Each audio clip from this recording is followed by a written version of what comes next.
It doesn't stop 24/7, 365, and we're just building more processors, giving it more power, and the more power we give it, the faster it learns, right? So let's talk about that. How do we protect against cyber threats, including AI-driven attacks, because there's a lot of them. So I'm going to talk about the layers to defend. All right, I'm going to talk about a network.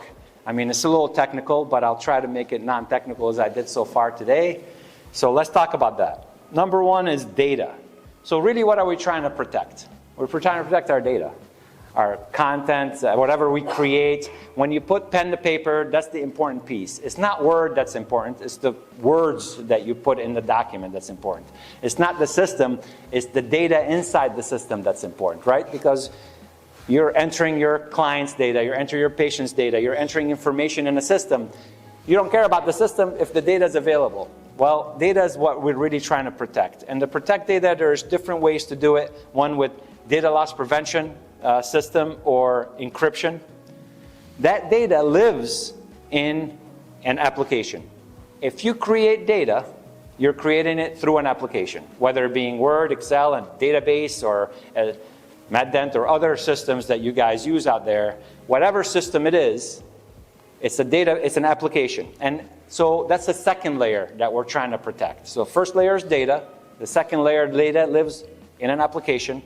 And that application layer, I definitely recommend a application allow listing solution in that case, which what it does is it sits on your machine and learns what you use. And then when we put it in protect mode, nothing else will run. So we'll only run the things that we allowed it to run, because we have a list of it. And we say, all right, this is the only things that you're allowed to run. Now, it has some negatives. You're trying to download something off the internet, you click on something, well, guess what? It's not going to install it. It's going to say, you're going to need to get that approved first.